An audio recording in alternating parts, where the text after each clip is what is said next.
Bonjour à tous, j'espère que vous passez un agréable mois d'août et que la chaleur ne vous empêche pas de jouer au shogi. Aujourd'hui, je vais vous parler de tactique. Alors pour ceux qui ne sauraient pas, la tactique est la capacité de mener une attaque ou une défense afin d'obtenir un avantage tangible, matériel ou positionnel. Alors ici, aujourd'hui, je vais vous présenter surtout des tactiques afin d'avoir du matériel en plus. Alors évidemment, quand on parle de tactique, au shogi, souvent on parle de tsume, parce que le tsume, c'est la manière de faire des échecs successifs et pour finir par mater. Aujourd'hui, je vais vous montrer d'autres tactiques qui sont très importantes, autant pour les débutants que pour les joueurs plus avancés.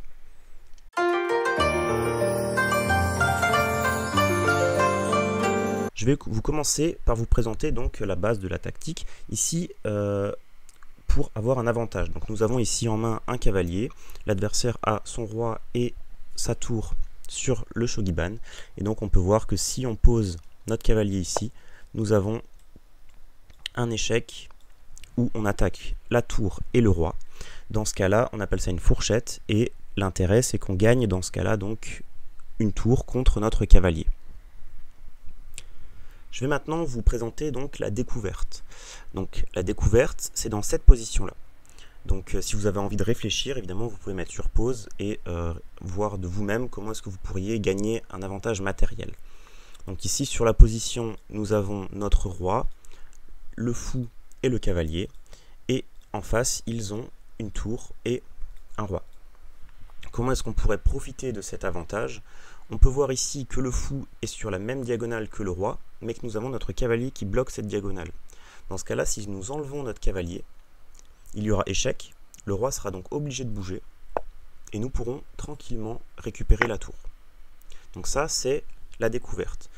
Souvent, au shogi, ça peut arriver d'en avoir, et c'est plutôt fort. Justement, pour récupérer soit un pion, soit une pièce, c'est plutôt intéressant.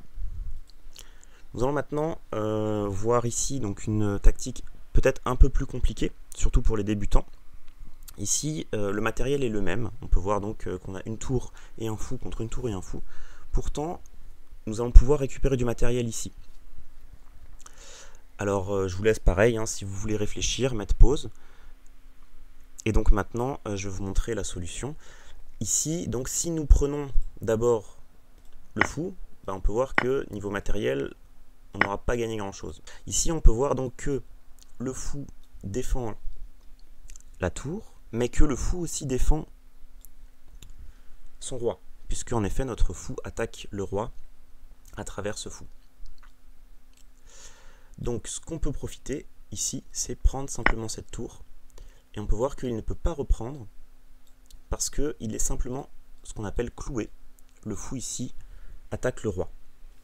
Donc ici, il devrait bouger et nous pouvons mater. Donc ça, le clouage, c'est assez important et ça arrive souvent au shogi de clouer soit le roi, soit une pièce majeure qui serait donc derrière une autre pièce. Par exemple, un général d'argent qui serait devant une tour et du coup, en l'attaquant, on pourrait récupérer une pièce. Et donc, la dernière ici, mais pas des moindres, le rayon X. Donc assez compliqué souvent à voir. C'est, je pense, peut-être la tactique la plus compliquée pour des débutants. Donc ici, on peut voir que on a notre fou donc, qui attaque ici sur cette diagonale, qui attaque ce général d'argent, et notre général d'argent qui attaque ce général d'argent ici. Donc de nouveau, si vous voulez réfléchir un petit peu, pour savoir comment récupérer du matériel, je vous laisse mettre sur pause l'espace de 30 secondes. Et maintenant, je vais vous expliquer donc comment on peut récupérer ce matériel. Donc le fou, on peut voir qu'il attaque seulement l'argent qui est ici, mais en fait, il protège aussi cette case-là, par rayon X justement. Donc si, avec notre argent, nous choisissons de prendre cet argent-là, eh bien, en fait, quand il va reprendre, nous, on va pouvoir ici reprendre simplement. Et donc, nous aurons gagné 2 générales d'argent et on en aura perdu 1. Donc, au bout du compte, on en aura gagné 1. Ici, donc, je le refais. Donc, si je prends, évidemment, ici, ça ne marchera pas. Il pourra simplement reprendre et je n'aurai rien gagné. Et si, par contre, je prends la pièce qui est derrière, eh bien, mon adversaire aura beau reprendre, je pourrai reprendre avec ce fou qui protège donc par rayon X. Très bien. Très bien. Maintenant que je vous ai montré donc les divers tactiques qui existent au shogi, on va passer à une application. Donc je vais vous montrer 4 problèmes différents et je mettrai un timer de 1 minute pour que vous puissiez réfléchir sans avoir à mettre pause. Si vous voulez mettre pause pour avoir plus de temps, il n'y aura aucun souci. Et à partir de là, donc, vous pourrez vous réfléchir à comment gagner du matériel sur ces 4 problèmes-ci.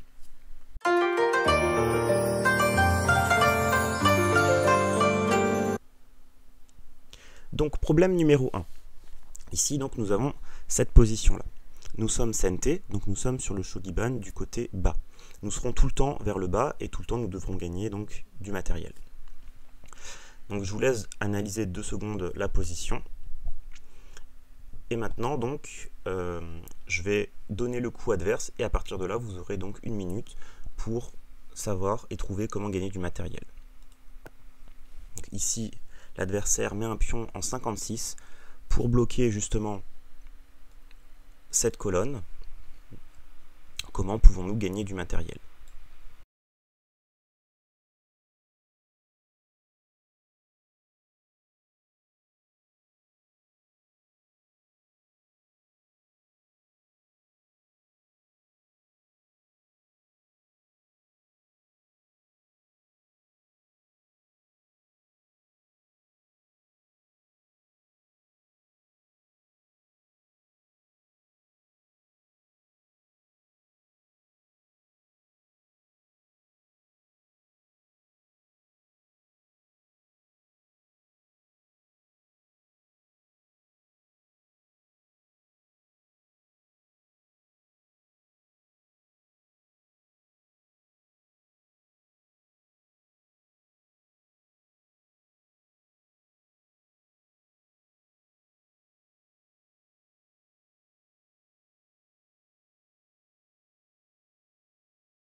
Donc, en effet, vous l'aurez peut-être pensé, ici, donc, peut-être une mauvaise solution serait de prendre là, puisque l'adversaire pourrait simplement reprendre, déstructurer notre position.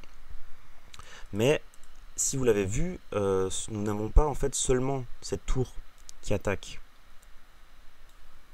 sur cette colonne, mais nous avons aussi notre fou qui attaque sur cette diagonale-là.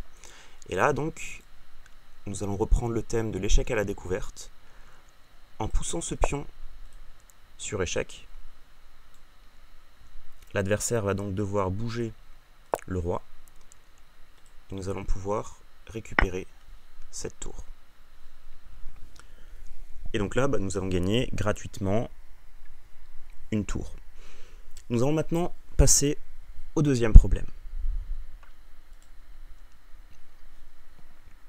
Voici donc la deuxième position. Donc cette position est issue d'une partie que j'ai pu moi-même jouer. Donc ici, je vous laisse regarder 2 secondes la position et je vais jouer ici un coup du côté sente puis un coup du côté goté pour vous aider justement dans la mécanique et dans l'idée.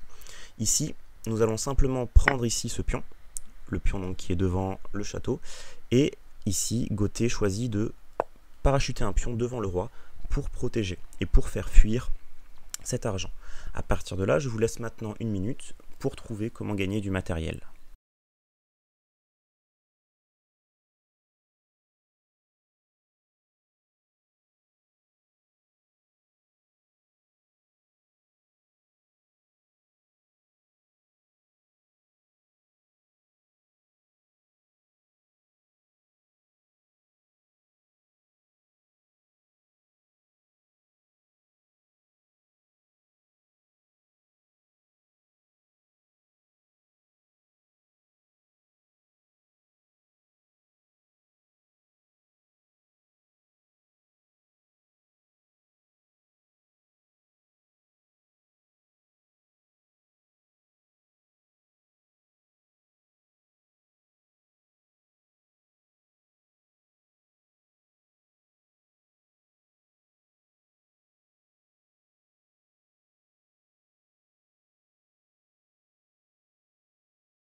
Donc, comme vous avez pu le voir, ici, il y a plusieurs menaces.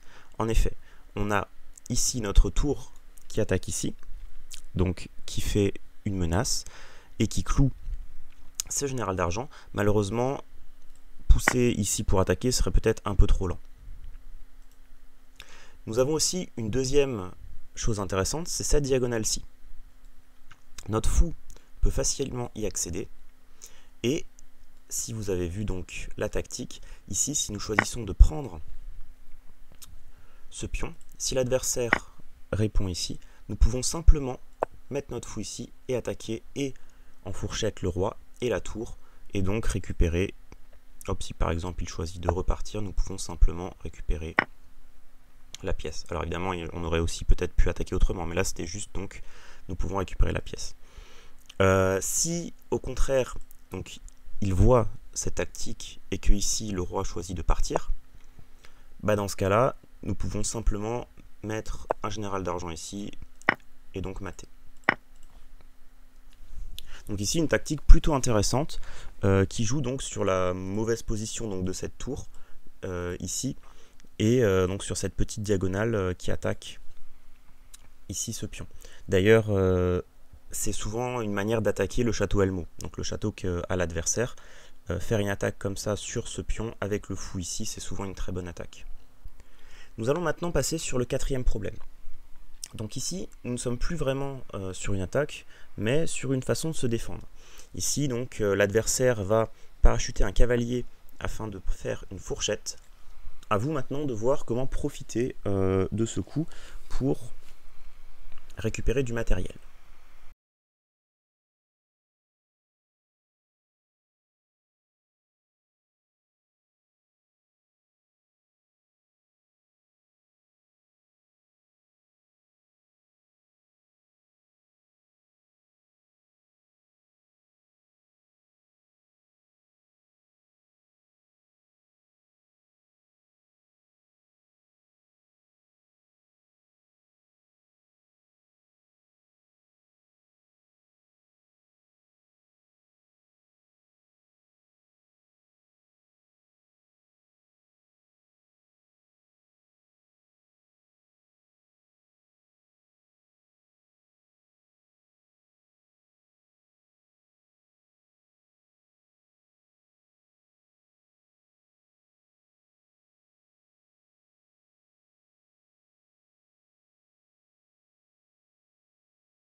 Je vais maintenant vous montrer la solution. En effet, il y a plusieurs tactiques à voir ici. On a ici un thème sur le clouage, avec cet argent qui ne peut pas bouger. Et nous avons ici un thème donc aussi sur le clouage. Et donc on peut voir ici que nous avons ici notre tour qui peut attaquer la sienne si le cavalier s'en va. Ici, si on veut jouer sur le clouage, il nous manquerait une pièce pour attaquer le roi. Sur cette case-ci, un cavalier pourrait nous permettre de mater. Dans ce cas-là, si on prend ce cavalier, en effet, l'adversaire peut nous le reprendre. Mais s'il fait ça, nous avons juste simplement à mater. Ici, l'argent ne pourrait pas prendre, puisqu'en effet, il est cloué par le fou. Dans ce cas-là, l'adversaire serait obligé de protéger le mat, donc de parachuter par exemple un fou sur cette case-ci, et nous aurions simplement à prendre sa tour, et dans ce cas-là, nous nous retrouverions avec une tour et un cavalier gagné. Donc, un échange très intéressant. Nous allons maintenant passer sur la dernière tactique. Donc celle-ci aussi issue d'une partie que j'ai jouée. Ici, donc je vous laisse regarder 2 secondes la position. Nous sommes sur une position assez classique de tour mobile contre tour fixe. Et donc ici, Gauthier choisit de prendre ce pion. À vous maintenant de voir comment profiter de cette situation et de gagner une pièce ou du matériel.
Regardons maintenant la solution.